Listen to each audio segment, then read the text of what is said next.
ಕರ್ತನ ಪರಿಶುದ್ಧ ನಾಮಕ್ಕೆ ಸ್ತೋತ್ರ ಉಂಟಾಗಲಿ.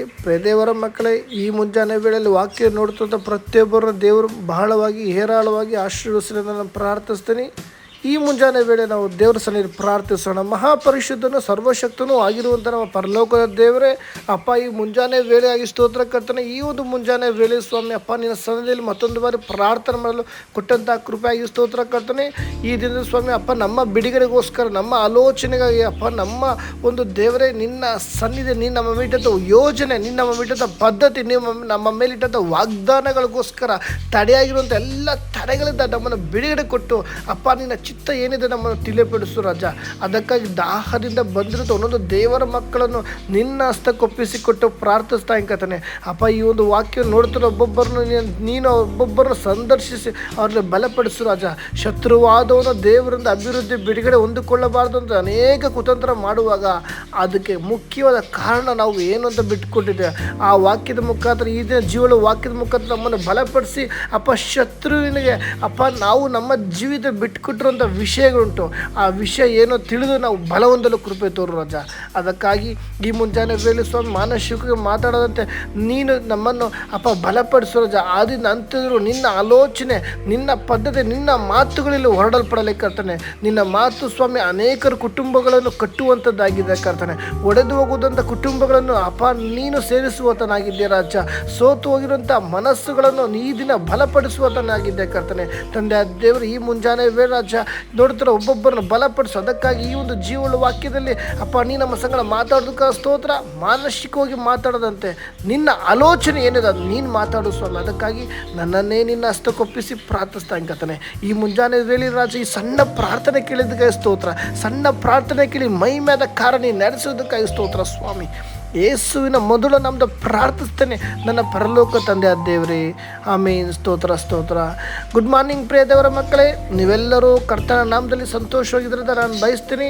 ಈ ದಿನದಲ್ಲಿ ನೋಡುವುದಾದರೆ ಅನೇಕರ ಕುಟುಂಬಗಳಲ್ಲಿ ಗಲಿಬಿಲಿ, ಅನೇಕರ ಕುಟುಂಬಗಳು ಒಡೆದೋಗ್ತದೆ, ಅನೇಕರು ಜೈಲ್ ಪಾರ್ಸ್ ಹೇಳ್ತಾ ಇದ್ದಾರೆ.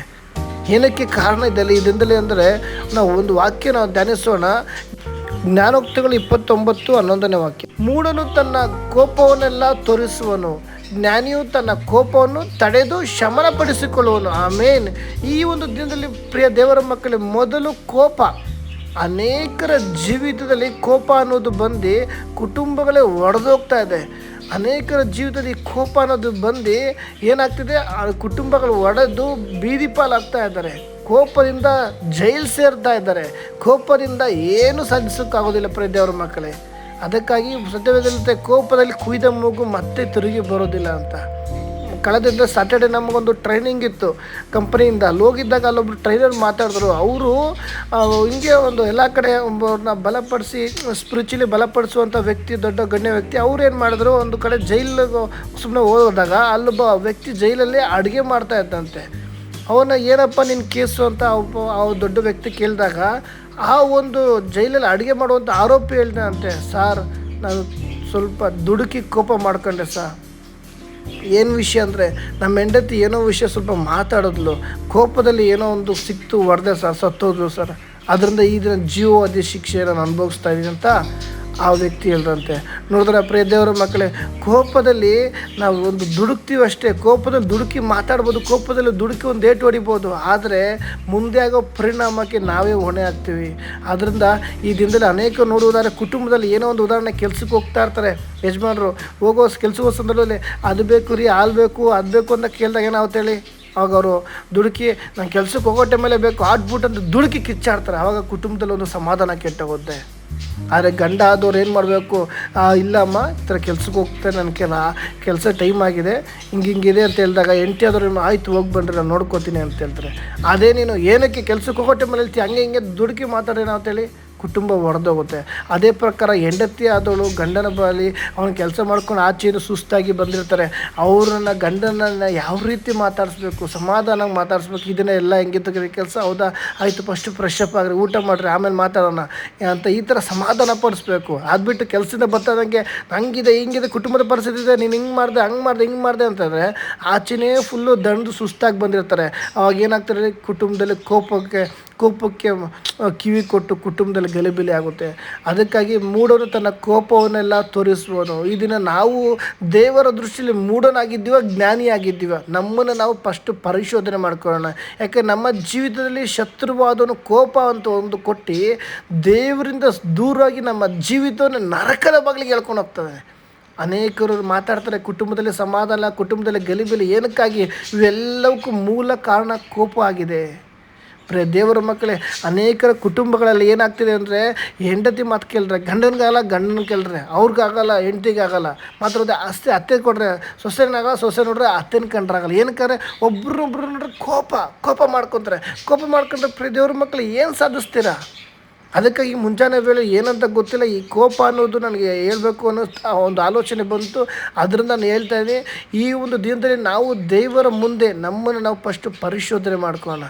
ಕೋಪದಿಂದ ನಾವೇನು ಮಾಡೋಕ್ಕಾಗಲ್ಲ, ಏನು ಸಾಧನೆ ಮಾಡೋಕ್ಕೂ ಆಗಲ್ಲ. ದೇವರ ಮಕ್ಕಳೇ, ಪ್ರೀತಿ ಮಾಡಿರಿ, ಒಬ್ರನ್ನೊಬ್ಬರು ಪ್ರೀತಿಸಿ. ಏನೇ ಇದ್ರೂ ಕೋಪವನ್ನು ಮಾಡ್ಕೊಂಡಿದ್ರೆ ಅದನ್ನು ನಾವು ಇನ್ನೊಬ್ಬರ ಮಧ್ಯೆ ಏನಾದ್ರು ಕೋಪ ಇರೋದಾದ್ರೆ ನಾವೇನು ಮಾಡಿದ್ರೆ ಕ್ಷಮಿಸೋಣ. ಸ್ವಾಮಿ 70 ಸಲ ಕ್ಷಮಿಸು ಅಂತ ಹೇಳಿರೋದು. ಕರ್ತವ್ಯ ಪಾಲಾಗುವಾಗ ಏನಾದರೂ ನಿನ್ನ ಸಹೋದರ ಮೇಲೆ ನಿನ್ನಲ್ಲಿ ದೋಷ ಕಂಡುಬಂದು ಹೋಗಿ ಕ್ಷಮೆ ಬೇಡ್ಕೊಂಡ್ಬಂದು ಪಾಲ್ಗೊಳ್ಳು. ಈ ರೀತಿ ಸತ್ಯದಲ್ಲಿ ಕ್ಷಮಿಸು ಅಂತ ಅನೇಕ ಸ್ಥಳಗಳಲ್ಲಿ ಅನೇಕ ಒಂದು ಸಂದರ್ಭಗಳಲ್ಲಿ ಬರೆಯಲ್ಪಟ್ಟಿದೆ. ಅದರಿಂದ ಈ ದಿನದಲ್ಲಿ ನಮ್ಮಲ್ಲಿ ಏನಾದರೂ ಕೋಪ ಇರುವುದೇ ಆದರೆ ನಾವು ಇದನ್ನು ತೆಗೆದುಹಾಕೋಣ. ಕೋಪ ಅನ್ನೋದು ಬಂದರೆ ಕುಟುಂಬನ ಹೊಡೆದಾಕುತ್ತೆ. ಕೋಪ ಅನ್ನೋದು ಬಂದರೆ ನಮ್ಮನ್ನು ಎಂಥ ಒಂದು ನರಕದ ಬಾಗಿಲು ಕರ್ಕೊಂಡು ಹೋಗ್ತಾರೆ. ಈ ಕೋಪ ಅನ್ನೋದು ನಮ್ಮ ಜೀವಿತದಲ್ಲಿ ಆಳ್ವಿಕೆ ಮಾಡುವುದಾದರೆ ನಾವೇನು ಮಾಡ್ತೀವಿ? ಈ ಲೋಕನ ಗತಿಸುವಂಥ ಸಂದರ್ಭಕ್ಕೆ ನಾವು ಹೊರಟೋಗ್ತೀವಿ. ದೇವರ ಮಕ್ಕಳೇ, ಕೋಪ ನಮ್ಮಲ್ಲಿರುವುದಾದರೆ ನಮ್ಮ ಜೀವಿತದಲ್ಲಿ ಸಮಾಧಾನ ಇರಲ್ಲ, ಆತ್ಮಿಕ ಬೆಳೆಯೋಕ್ಕಾಗಲ್ಲ, ನಮ್ಮಲ್ಲೊಂದು ಐಕ್ಯತೆ ಇರಲ್ಲ ಈ ದಿನದಲ್ಲಿ. ಅದಕ್ಕಾಗಿ ಸತ್ಯವೇದದಲ್ಲಿ ನೋಡಿ, ಜ್ಞಾನೋಕ್ತಿ 29:11 ವಾಕ್ಯ, ಮೂಢನು ತನ್ನ ಕೋಪವನ್ನೆಲ್ಲ ತೋರಿಸುವನು, ಆದರೆ ಜ್ಞಾನಿ ಏನು ಮಾಡ್ತಾನೆ? ತನ್ನ ಕೋಪವನ್ನು ತಡೆದು ಶಮನಪಡಿಸಿಕೊಳ್ಳುವನು. ಅವನು ಸಮಾಧಾನ ಪಡಿಸ್ಕೊತಾನೆ. ಈ ದಿನದಲ್ಲಿ ಕೋಪ ನಿನ್ನಲ್ಲಿರುವುದಾದರೆ ತಡ್ಕೋ ದೇವರ ಮಕ್ಕಳೇ. ಕುಟುಂಬದಲ್ಲಿ ಮಕ್ಕಳಾಗ್ಬೋದು, ಹೆಂಡತಿ ಆಗ್ಬೋದು, ಗಂಡ ಆಗ್ಬೋದು, ಏನೇ ಹೇಳ್ಬೋದು, ಸಮಾಧಾನ ಸಹಿಸ್ಕೊಳ್ಳಿ. ಕಡೆಯವರೆಗೂ ಸಹಿಸಿಕೊಳ್ಳುವನು ಭಾಗ್ಯವಂತ, ಆತನೇ ಪರಲೋಕ ರಾಜ್ಯಕ್ಕೆ ಯೋಗ್ಯನಾಗುವನು. ಅದರಿಂದ ಈ ದಿನದಲ್ಲಿ ನೀನು ಸಹಿಸಿಕೊಳ್ಳುವುದಾದರೆ ನಿನ್ನ ಜೀವಿತದಲ್ಲಿ ನನ್ನ ತಂದೆಯ ದೇವರು ಬಲವಾದ ಕಾರ್ಯ ನಡೆಸ್ತಾನೆ. ಅದಕ್ಕೆ ಜ್ಞಾನಿಯು ತನ್ನ ಕೋಪವನ್ನು ತಡೆದು ಶಮನ ಪಡಿಸಿಕೊಳ್ಳುವನು. ಈ ದಿನ ನೀನು ಜ್ಞಾನಿ ಆಗಿರಬೇಕು ದೇವರ ಮಗುವೆ. ಯಾವುದೇ ಕಾರಣಕ್ಕೂ ಮೂಢನಾಗಬೇಡ.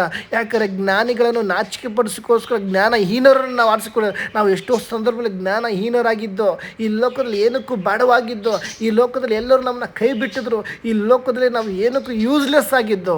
ಆದರೆ ನನ್ನನ್ನು ದೇವರು ಕರೆದಿರುವುದು ಒಂದು ಜ್ಞಾನಿಯಾಗಿ. ಯಾವ ರೀತಿ ಅಂದರೆ, ಈ ಲೋಕದ ಜ್ಞಾನಿಗಳ ಮಧ್ಯದಲ್ಲಿ ಜ್ಞಾನಹೀನರನ್ನು ಆರಿಸಿಕೊಂಡಿದ್ದಾನೆ. ಯಾಕಂದರೆ ಅವರ ಮಧ್ಯದಲ್ಲಿ ನಾವು ಒಂದು ಕಾಲದಲ್ಲಿ ಜ್ಞಾನಹೀನರಾಗಿದ್ದೋ, ನಮ್ಮನ್ನು ದೇವರು ಸನ್ಮಾನಿಸಿದ್ದಾರೆ. ಇದರಿಂದಲೇ ನಿನ್ನನ್ನು ದೇವರು ತನ್ನ ರಕ್ತವನ್ನು ಸುರಿಸಿ ಪ್ರಾಣವನ್ನು ಕೊಟ್ಟು ನಮ್ಮನ್ನು ಆರಿಸಿಕೊಂಡಿದ್ದಾರಲ್ವ. ಅದಕ್ಕಾಗಿ ನಾವು ಈ ದಿನ ದೇವರಿಗೆ ಹೆಂಗೆ ನಾವು ಜೀವಿಸ್ತಾ ಇದ್ದೀವಿ, ದೇವರ ಮುಂದೆ ನಾನು ಹೆಂಗೆ ಬದುಕ್ತಾ ಇದ್ದೀನಿ, ಅನೇಕರಿಗೆ ದೇವರ ಒಂದು ಸಾಕ್ಷಿ ಹಾಳಾಗೋ ರೀತಿ ಬದುಕ್ತಾ ಇದ್ದೀನಿ, ಅಥವಾ ಕೋಪದಲ್ಲಿ ನಾವೇನು ಮಾಡ್ತೀವಿ? ಸತ್ಯವೇನೋ ತಿಳ್ಕೊಂಡಿದ್ದೀರಿ, ತಿಳಿಯಿರೋ ಸತ್ಯ ನಿಮ್ಮನ್ನು ಬಿಡುಗಡೆ ಮಾಡೋ. ಎಸ್, ನೀವು ಸತ್ಯ ಏನು ಅಂತ ತಿಳ್ಕೊಂಡಿದ್ದೀವಿ. ಆದರೆ ಸತ್ಯ ತಿಳ್ಕೊಂಡು ನಾವು ಕೋಪ ಮಾಡ್ಕೊಂಡು ಮೂಡೋಂಥರ ಜೀವನ ಮಾಡಿದ್ರೆ ಇನ್ನೊಬ್ಬರಿಗೆ ನಮ್ಮ ಜೀವಿತ ಸಾಕ್ಷಿ ಎಲ್ಲಿಂದ ಬರುತ್ತೆ? ನಮ್ಮನ್ನು ನೋಡಿ ಅನೇಕರು, ಹೌದು ಇವ್ರ ಕುಟುಂಬದೊಂದು ಸಮಾಧಾನ ಇದೆ, ಇವರ ಜೀವಿತದಲ್ಲೊಂದು ಸಮಾಧಾನ ಇದೆ, ಇವರೊಂದು ಐಕ್ಯತೆ ಇದೆ, ಇದು ಎಲ್ಲಿಂದ ಬಂತು? ಅದು ಕರ್ತನಾದ ಯೇಸು ಕ್ರಿಸ್ತನಿಂದ ಮಾತ್ರ ಅಂತ ಅದು ಸಾಕ್ಷಿಯಾಗುತ್ತೆ. ನಿನ್ನಿಂದ ಅನೇಕ ಜನರು ಪುನರುತ್ಥಾನವಂತ ಮನಸಾಂತರ ಪಡ್ತಾರೆ. ಅದಕ್ಕಾಗಿ ಈ ದಿನ ನಾವು ದೇವರ ಮುಂದೆ ನಾವು ಹೆಂಗಿದ್ದೀವಿ? ಮೂಢನಾಗಿದ್ದೀವೋ, ಜ್ಞಾನಿ ಆಗಿದ್ದೀವೋ? ನಮ್ಮನ್ನು ನಾವು ಫಸ್ಟ್ ಪರಿಶೋಧನೆ ಮಾಡ್ಕೊಳ್ಳೋಣ. ಪರಿಶೋಧನೆ ಮಾಡಿ ಆತನ ಹಸ್ತಕ್ಕೆ ನಾವು ಇದನ್ನು ಒಪ್ಪಿಸಿಕೊಡೋಣ. ಆತನ ನಮ್ಮನ್ನು ಆಳ್ವಿಕೆ ಮಾಡ್ತಾನೆ. ದೇವರು ನಮ್ಮನ್ನು ಆಳ್ವಿಕೆ ಮಾಡುವಾಗ ಕೋಪನ ತಡೆಯುವಂಥ ಒಂದು ಶಮ ದೇವರು ನಮ್ಮ ಅನುಗ್ರಹಿಸ್ತಾರೆ. ಅದಕ್ಕಾಗಿ ಮೂಢನು ತನ್ನ ಕೋಪವನ್ನೆಲ್ಲ ತೋರಿಸುವನು, ಆದರೆ ಜ್ಞಾನಿಯು ತನ್ನ ಕೋಪವನ್ನು ತಡೆದು ಶಮನ ಪಡಿಸಿಕೊಳ್ಳುವನು. ಇದು ನಮ್ಮ ಜೀವಿತವನ್ನು ತಂದೆಯಾದ ದೇವರ ಯೇಸು ಕ್ರಿಸ್ತನ ಕೈಗೆ ಒಪ್ಪಿಸಿಕೊಡುವುದೇ ಆದರೆ ನಮ್ಮ ಕೋಪವನ್ನು ತಡೆದು ಆತನ ಚಿತ್ತಕ್ಕೆ, ಆತನ ದರ್ಶನಕ್ಕೆ, ಆತನ ಆಲೋಚನೆ ಮೇರೆಗೆ ನಮ್ಮ ನಡೆಸುವುದಾಗಿದ್ದಾನೆ. ಅದಕ್ಕಾಗಿ ಈ ಮುಂಜಾನೆ ವೇಳೆಯಲ್ಲಿ ದೇವರ ಹಸ್ತಕ್ಕೆ ನಮ್ಮನ್ನು ಒಪ್ಪಿಸಿ, ನಮ್ಮಲ್ಲಿ ಕೋಪ ಇರುವುದಾದರೆ ಈ ದಿನ ನಾವು ತೆಗೆದಾಕಿ ದೇವರ ಪ್ರೀತಿಯ ಪ್ರಕಾರ, ದೇವ ಇಷ್ಟಪಡೋರ ಪ್ರಕಾರ ನಾವು ಜೀವಿಸೋಣ. ಅದಕ್ಕಾಗಿ ಈ ಒಂದು ವಾಕ್ಯದ ಮುಖಾಂತರ ದೇವರು ನಿಮ್ಮೆಲ್ಲರನ್ನು ಆಶೀರ್ವಿಸಲಿ.